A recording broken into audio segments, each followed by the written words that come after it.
Alright, once again, this is Chris. Good morning, good afternoon, good evening. Welcome to my channel. So, okay, our video presentation for today is kung paano gagamitin ang SideGen Pro para makapag-apply tayo sa Roy Club at makapag-staking tayo ng ating UMI. Okay? So, punta na tayo dun. So, o nga pala, kung bago ka nga pala sa aking channel, o kung ngayon mo lang nakita ng video ko, so pakiusap ko lang, pakisuportahan naman, paki-like, share, and subscribe, lalo na sa mga kaibigan nyo or mga kakilala nyo interesado dito regarding sa ating cryptocurrency thing. Okay? Okay, so start na tayo. Punta tayo sa Google, type lang natin ng SideGen Pro.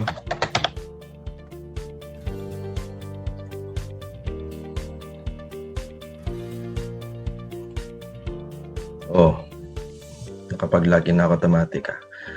Anyways, kasi dito.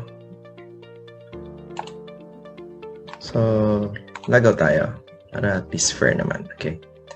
So guys, eto. Sa mga bago lang sa SideGen Pro, ganito lang kasimple. Once na nag-register kayo, padadalang kayo ng email verification. Once na ma-verify yung email nyo, so login lang kayo dito. So, pag nag-login kayo, ganito lang yan. So, input nyo lang email dito and password na ginawa nyo, then next lang tayo. Baga lahat-lahatin na natin, no? At least para sa mga bago at saka sa mga familiar. So wait lang natin.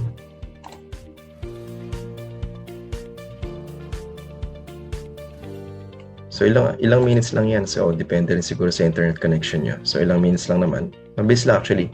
1 minute or minsan wala pa nga . Wala. Baka na traffic lang. Ayan, di ba? Bilis lang. So, copy nyo lang yung code na yan. Paste lang natin dito. Then, login.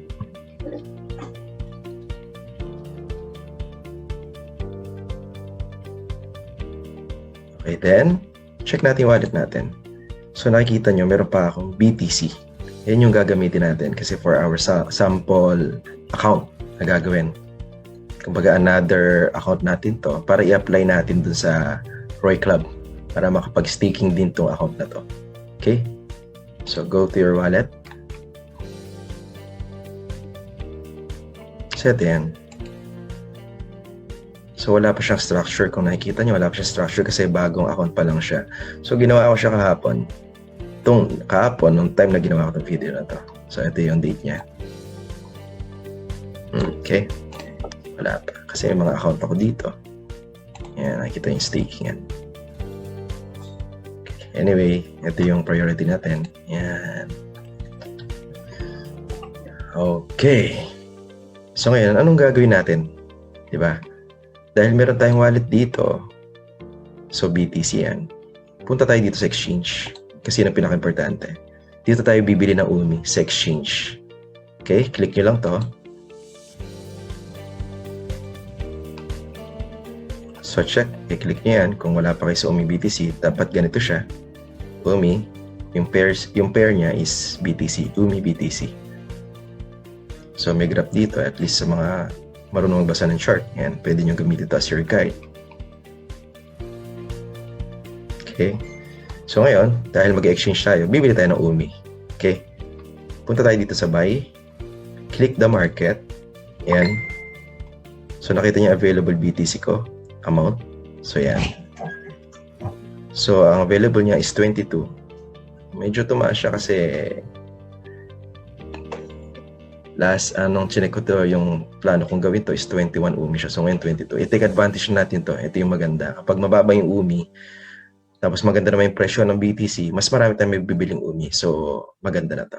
So, click nyo lang itong buy. Okay? O, order created successful. So, wait lang tayo ng saglit. Ilang minutes lang ulit. Or, pwede natin refresh.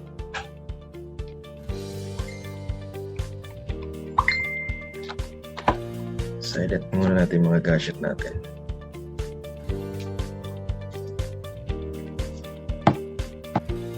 Okay. Check natin sa wallet. Ayun. Oh, nakita nyo? Yung BTC ko kanina is merong laman. Ngayon wala nang laman. So, napunta na siya sa UMI. Punta ulit tayo sa wallet.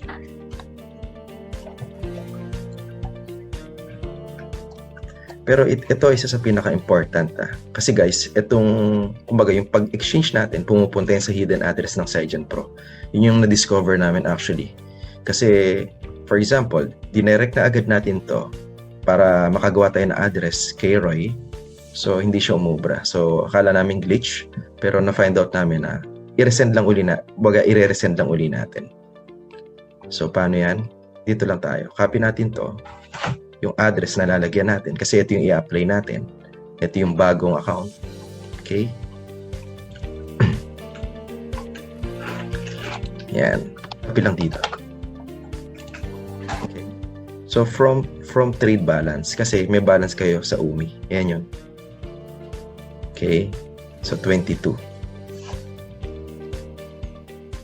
Send all. Click nyo lang tong send all kasi isa-send nyo to sa address nyo ulit.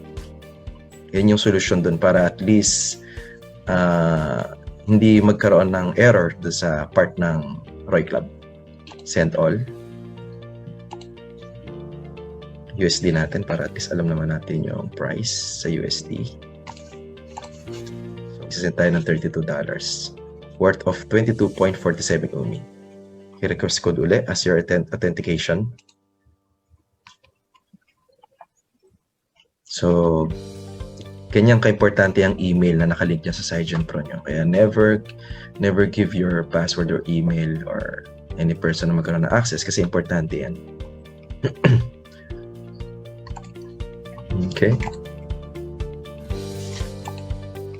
Ayan. Dumating ulit. Copy lang uli natin.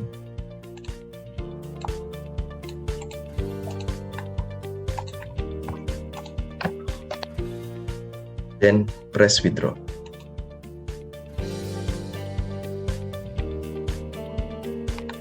Successful.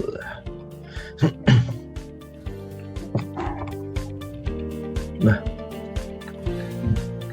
Okay. Refresh ulit natin para sure. Nakita nyo, di ba? Yung available UMI, naging 0 na siya.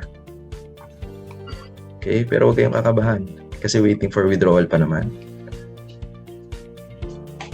So yan o, nakikita nyo withdrawal. So wait lang tayo ng ilang minutes kasi pag na-confirm na siya, so magre-reflect na yan sa wallet nyo ulit dito. Okay? Wait lang tayo ng ilang minutes. Check nga natin.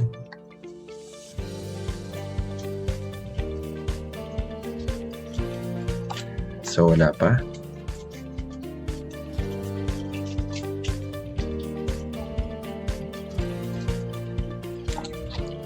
Okay, refresh ulit. Naka-double refresh na pala ako. Ayan, nag-reflect na siya sa UMI natin. So, ayan na siya. So, ibig sabihin, andito na yung balance natin sa mismong address na ginawa natin. Yung bagong address na ginawa natin. So, guys, baka gusto nyo, isingit ko na lang rin. Ito lang, kapag gusto nyo maggawa ng address, create address lang dito sa UMI address nyo. So, maximum of 5 addresses ang kaya nyong ilagay or account. Pwede natin sabihing account or address. Maximum of 5. Okay? So, ito pang 4 ko na to. Tingnan natin kung ano pang pwede natin gawin sa ating pang 5, no? Okay, so ito lang, i-create nyo lang yan. Napakadali lang. So, create address. Tapos may lalabas dyan, generate address. Okay? Generate nyo lang, magre-reflect na yan dyan. Serve muna natin yung pang 5th ko. Okay? So now, ano na ang next na gagawin natin? So syempre, kung ito, for example, itong UMI or itong Roy or UMI na laman nyo sa mga friends nyo, so meron silang ibibigay na link sa inyo para going to Roy Club website. So gamitin yung link na to. Okay, for example, ito. Gamitin natin itong link na to.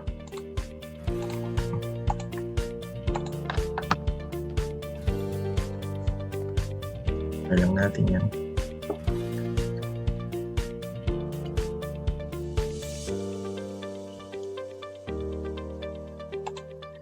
So yung Google Chrome ko nakatranslate sa English, okay? So automatic na siya. Pero kapag gusto nyo, yan kasi sa mga default niyan, hindi siya English actually.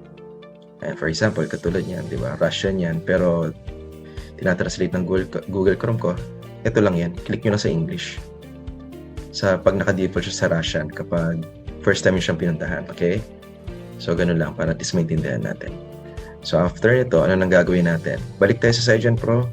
Copy natin to para sure. Tapos punta na tayo kay Roy Club or kung ano man yung link na binigay sa inyo. Basta papuntang Roy Club.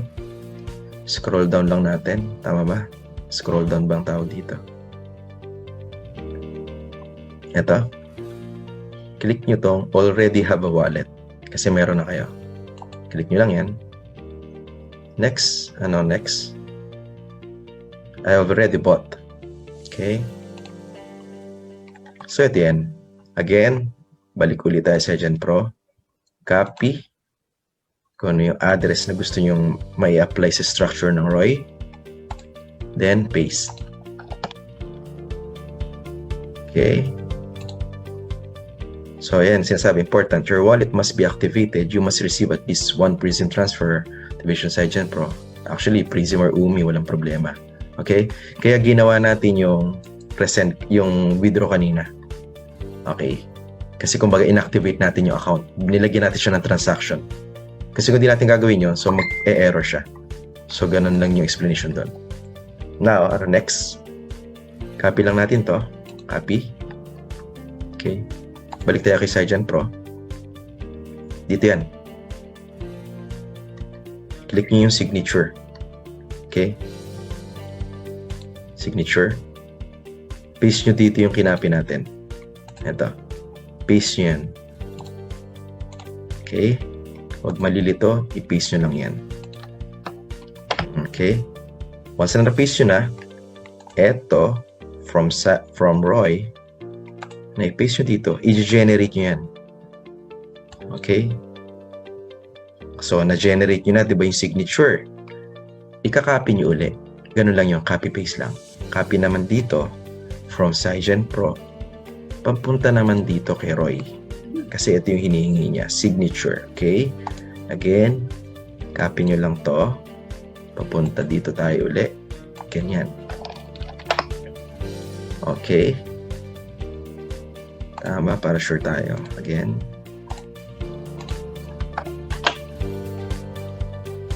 Okay. Check lang natin tong box. Okay. Ano next? Submit na natin.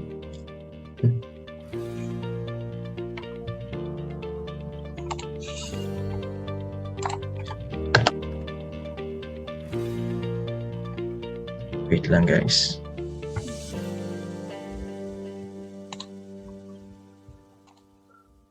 Okay guys. So once na check natin to. Ayan. Sign up na tayo. Okay. So copy lang natin to. Itong ating Roy address. Copy natin. Ready niyo yung notepad nyo para ano kayo. Sure. Gusto niyo pwede i-copy. Kasi kailangan natin yan later. Okay. After this one, so ganun lang kasimple guys. Napakasimple lang naman. Copy-paste lang yung mga code na yon, mga signature. Ganun lang kasimple. Okay. So then, click nyo lang to. Already invested.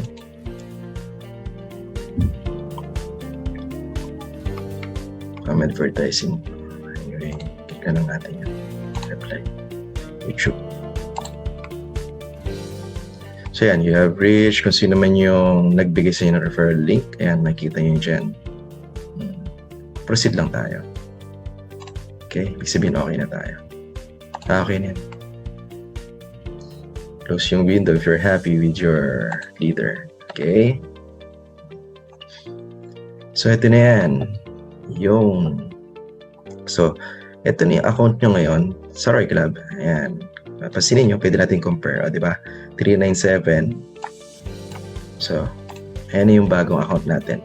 So next, ano ang next na gagawin natin? Okay, syempre para makapag-mina yan, kasi kung napapansin nyo, wala pa yan. Ayan, yung UMI balance niyan, wala. Kasi wala pa yung pondo, wala pa yung laman. So ano ang next na gagawin natin? Copy natin yan. O, di ba? Close na natin to. So ano yung next? Eto na. Dahil meron na tayong address sa Roy, yun lang yung pinaka-importante. So, lalagyan na natin siya ng fund. Okay? So, yan. Diyan natin isisend yan. Okay? So, syempre, sisend, ano natin yan? Available balance. Eto, sisend all natin yan. Okay? So, i-ready ulit natin yung email natin dahil magre-request tayo ng code. Okay? So, guys, para makapag-enroll tayo sa staking, again, copy lang natin to. Same kung paano tayo nag-send ng UMI sa address natin kanina, is yun lang rin yung gagawin natin dito sa part na to. So ang i-copy naman natin is yung Roy address na bago nating nagawa. So send to all 22. Gusto nyo palitan yung currency pero okay na tayo dyan sa Rubble. Request code. So wait lang tayo mga seconds or minute in case ma-traffic. So, hopefully guys, nag-enjoy naman kayo at nakakasunod tayo. So, I'll try my best na bagalan at para mas maintindihan nyo. So, kung medyo nalilito pa rin, i-ano nyo na lang, rewind konti. Okay? So, nga pala guys, reminders ko lang, kung bago ka sa channel ko pala, please don't forget to like, share, and subscribe, okay? Para naman masuportahan nyo yung ating videos. Para at least pag may mga updates ako regarding sa tutorial or kung ano man yung bagong videos ko na i-upload ko, at least updated kayo. And I will try my very best na talagang makapag-deliver ako ng talagang mapapakinabangan nyo actually. Okay? Especially mahilig ako sa passive income streams. Okay? Siguro dito na to. So yan, nakita nyo, yan ang maganda dito. Greetings. So yan. So, yan yung kanina, successfully withdraw. So, ito yun. Gamitin natin, baka ma-expire. Kasi magsasend na tayo. Although 30 minutes pa naman. Pero ayoko na sayangin ang oras nyo. So, enter natin yung code dito. Ayan, bumalik tayo sa dyan guys Tapos enter natin. Then withdraw. Click withdraw.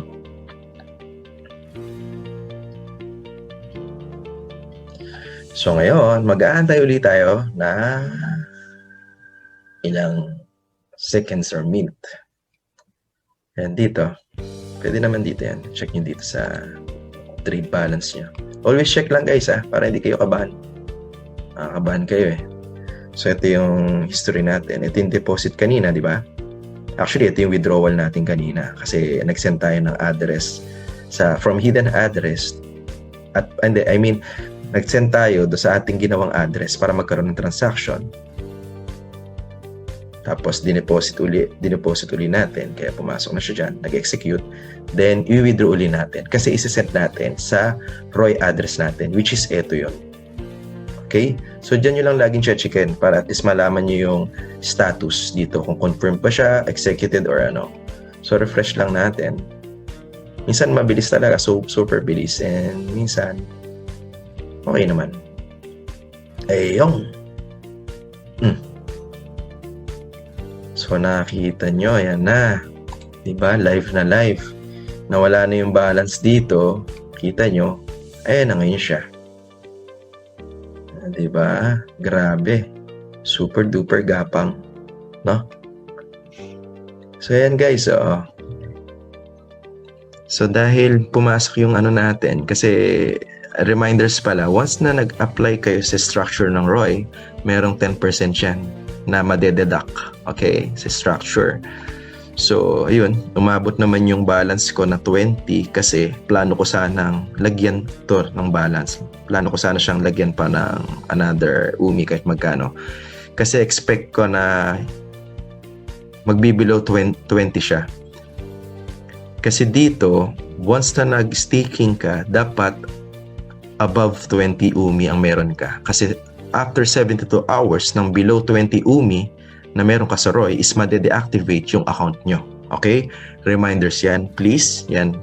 Nire-remind ko kayo. For example, kung sooner or later is lalo sa mga old dyan na kapag kunwari, for example, we-withdraw nyo and gusto nyo activated pa rin yung account nyo, wag na wag kayong magtitira po kayo ng 20 UMI. Okay? Hindi pwede siya maging below. So, yan po. So, yun, reminders ko po yun. Para sure tayo dyan. Para wala kayong maging problema. Okay? So, eto, nakita niyo sample account ko. Ayan, napakasimple lang. Ayan yung sample account ko. Nakita niyo, nag-i-staking na siya automatic. Ni-refresh ko lang. Kasi once na napansin nyo na wala yung balance nyo dito, automatic, pasok na yung kay Roy. So, mabilis siya. Or hindi ko alam, baka maganda yung internet ko. Anyway, ayan. Yan, napansin nyo, grabe. So, anong disadvantage, guys, kapag maliit yung UMI balance natin? Yan po yung disadvantage. Yung mining power speed niya is ganyan lang. Slow mo siya. Ayan, kita nyo. Okay? So, bigyan ko kayo ng sample. Okay? Bigyan ko kayo ng sample, Yung mabilis. So, ang disadvantage ng mababa lang yung UMI mo is super duper ang bagal niyan. So, siguro talagang kung long term ka naman, wala din naman problema kasi talagang magmimina yan, which is 31% per month. Yun ang maganda dyan. Pero yun lang, syempre, yung growth, medyo talagang mabagal. So, ano naman yung advantage kapag maganda-ganda or magandang amount ng UMI yung nilagay nyo? Okay, 500 or 700, like mga ganon, sabihin natin. Kasi depende yan. Nakikita nyo yung difference, Eto, click ko yung unang account. So, nakita nyo. Diba? Ang bilis niya. So, second account, 400. Mabilis pa rin kahit paano, di ba? So, mabilis pa rin siya. So, 300, 400, not bad. Third natin. Ayan, mabilis siya. So, yun yung advantage niya. Okay? Yun yung advantage niya. So, sabi ko sa inyo, max of 5 address pwede. Pwede nyong gayahin itong ginawa ko para kunwari, etong uming to para kay ganito, pwede yun, di ba? Para at least kunwari kung nagbabudget ka, ito yung gift ko, sooner or later, pwedeng pang regalo. Ito yung pang ano ko, for travel, yung ganon. Pwede yan, pwede nyong gawin yan. So, it's up to you. Pero ang importante doon, parehas yan account nyo. So, wala tayong problema doon, okay? So, pakita ko ulit. Kapag ganyan ka nag-umpisa, ganyan siya kabagal. Boom. Boom. Again, bibilangin ko ilang seconds. 1, 2, 3, 4, 5. So, 5 seconds bago. Pero kapag dito, so, ayan, tumatakbo na siya. Okay? So, bakit ko sinabing isang address lang naman ito, isang account? Diba? Kumbaga, 4 address pero isang account. Kasi, kumbaga, ito yung account nyo, yung login nyo, diba? Isa lang naman yan. So, dito yan, yung total. Kung gusto nyo makita ng total, dito talaga. Yan. So, after nyan, calculate natin ang total. So, yan yung kabuuan, diba? Nakita nyo, talagang tumatakbo siya. Super duper. Diba? Nagte-teleport natin dating yan. So, yun guys, yun talagang napakaganda dito talaga guys. Kumbaga, alam nyo, the best thing talagang nagustuhan namin dito sa system na to, na discover namin. Kaya we are grateful na na-discover namin to is kahit anong down ng market, dire-diretso yung mina. Kasi, kumbaga down market, it depends, nagdidepende na lang yung value ng UMI natin. Doon lang tayo na-apektuhan actually sa value ng UMI natin. Pero ang kinaganda nun, umasa tayo sa mina. So, kahit bumaba yung value, pero kung marami naman kayo na mina, panalo pa rin tayo doon. Panalo pa rin kayo doon. Okay? So, yun ang talagang kinaganda. Okay? So, ito, structure ko kasi. Kung gusto nyo naman makita yung pagmimina niya. Ito. Ayan. Ayan, balik ulit tayo dyan sa address. Okay, so automatic. Tapos kapag isang account nyo lang, pwede nyo rin gamitin yan. Ayan. Tapos calculate lang ulit dito yung ginawa natin. Ito kasi, kasama na ng account ko to, kabuuan na. Pero kapag isa lang yung account nyo, may calculate dito yung ginawa ko kanina, click nyo lang yon, lalabas rin yung mina nyo. Pero dito kasi maganda, nakikita nyo na rin naman dito. In case lang na clear is case structure at wala pa naman kayong another account, ika-calculate nyo lang, makikita nyo na. And good thing guys, nag-start kami dito is 35 or 36 million umi yung coins na namimina. So ngayon nakita nyo yung almost lang ako dito. Ngayon, this time, magto 2 months pa lang actually. Magto 2 months pa lang. Actually, sa 8, March 8, magto 2 months pa lang. So ganun yung bilis ng mina ngayon. Kaya suggest ko lang guys, wag na kayong magpaiwan. Before nag-start yung mga participant, yung mga holder, wait lang, manulobat ata ako. Okay. So yan. Manulobat tayo, kaya kailangan So live talaga tayo guys Live yan. I mean, talagang, eto lang talaga. Kung ano yung actual na eto na lang to. Importante talaga para sa akin yung content at saka information talaga, step by step. Hopefully malinaw sa inyo ang step by step. Napakasimple lang guys. Kung medyo bago ka lang, siguro malilito ka. Andito kami or andito yung mga friends yung nag-share ng opportunity para sa inyo. At least mag-guide namin kayo. Meron kaming chat group. So at least pwede kayo mag-join doon in case na gusto nyo. Okay, so yan lang. So yan yun. Yan yung total. So ganyan lang simple guys. So tapos na. Tapos na agad. Ito magmimina na to. So hopefully after 2 days 21 na siya. Yun lang. I-update ko na lang kayo kasi ipapakita ko rin naman to sa mga next videos tutorial natin para kung ano updates. Importante, and hopefully guys, kung nag-enjoy kayo uli at naintindihan nyo itong aking simple tutorial lang, and hopefully na malinaw naman sa inyo is paki-like uli, share, and subscribe na rin or follow kapag nasa Facebook page tayo para at least updated uli kayo sa ating next video. Dahil marami pa akong mai-upload mga simple tutorial paano kayo para makapag-start. Okay guys? So maraming salamat sa inyong panonood and see you next time. Thank you guys. Bye-bye.